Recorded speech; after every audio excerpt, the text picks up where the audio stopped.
A week after I release a video on a satanic priest turned saint, I turn around and do a video on Halloween.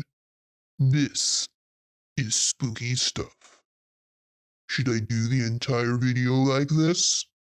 No, probably not. I know this isn't exactly a super spooky costume, and in honesty, I don't really know what it is I'm supposed to be. But don't mess with me. I look tough. Okay, I guess I could have chosen to just not wear a costume, but that wouldn't be any...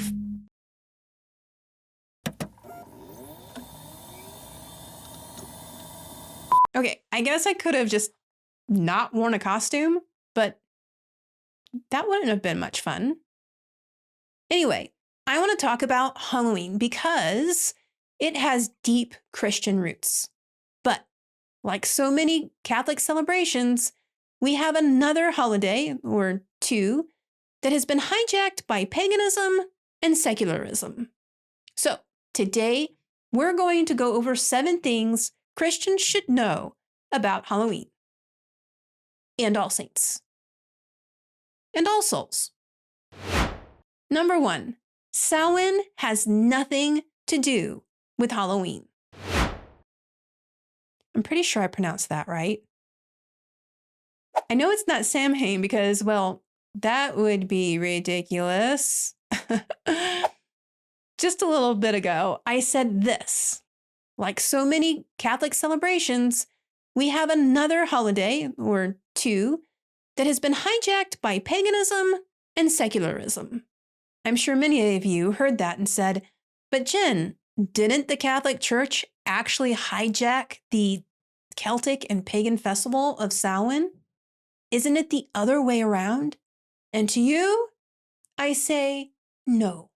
Samhain was a festival to celebrate the end of harvest season and actually had nothing to do with the dead. Joe Heschmeyer at Shameless Potpourri did a great video on this last year, and I'll link to that in the description. He breaks down all the evidence of this myth very thoroughly. So if you'd like to know more, check that video out. After you finish this video, of course. Number 2, Halloween gets its name from All Saints' Day.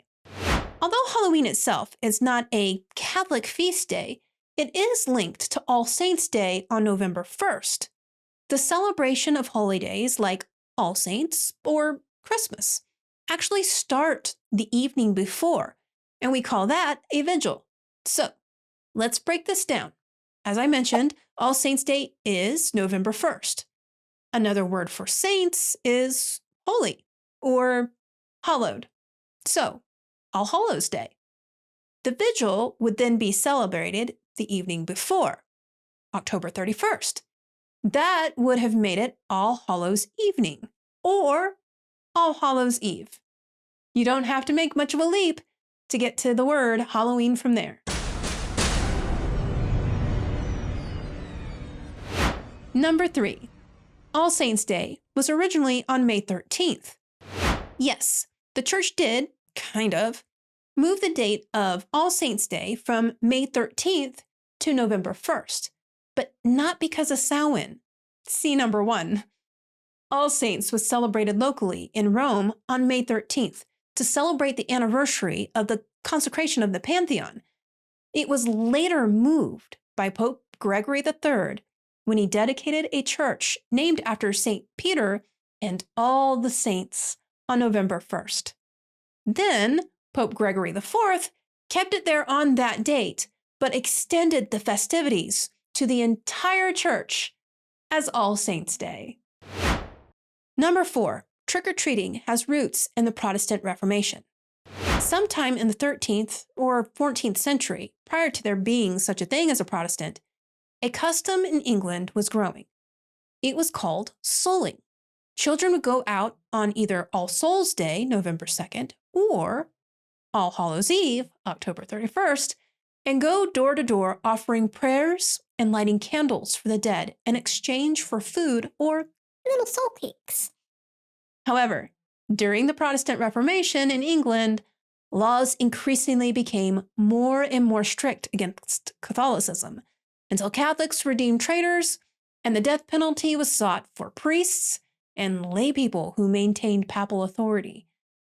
Catholics needed to find a place where they could practice their faith more freely, a place where they thought they wouldn't face religious persecution. If only there happened to be a new land the English were colonizing. Yep, Catholics left England for America because England was too Protestant. Ironically, the Puritans were also leaving England at this time because it wasn't Protestant enough. So the fighting continued, just in a new location. But the customs of souling were imported by the Catholics into the colonies, and eventually trick-or-treating in America would evolve from that. I personally think we should go back to saying a prayer for the dead in exchange for a treat. Who's with me? Number 5, subscribing is a good way to learn about the saints. As you might guess, All Saints' Day is a special solemnity for me and my channel. We go over the stories of a lot of saints, and I plan to continue to do so as long as I'm able. Their stories are fascinating, and I believe there is a saint out there that each and every one of us can relate to. To learn more about these amazing people of God, make sure to subscribe to my channel. You can also support me by liking this video, leaving a comment, and maybe visiting my store over at journeytosainthood.com. Number 6, Halloween is supposed to remind us of death. It is important for Christians to remember death. That might sound morbid, but we need to remember to live this life in the teachings of Christ, to be his witness and do his works, because it is the next life that is eternal, not this one. And we don't know the hour in which we'll be called to our eternal lives. Dressing up as skeletons and ghosts is a way to remind us of the reality of death. But we also have hope in the resurrection. So, Memento mori, remember your death. Number 7, Catholics need to be careful. Despite its Catholic roots, Christians still need to be careful when it comes to Halloween. During my research for this video, I saw a lot of conflicting theories in history. However, the one thing that was consistent among all the Catholic articles was this: it's fine to celebrate Halloween. However, we need to be careful. As I mentioned in last week's episode, dabbling in the occult can be very dangerous. The Catholic Church very much condemns any practice in the occult, and with good reason. Enjoy the costumes, enjoy the candy, enjoy the parties, but focus on the communion of saints and remember to pray for the souls in purgatory. A great way to spend Halloween and All Saints, or any day for that matter, is to learn about the lives of the saints.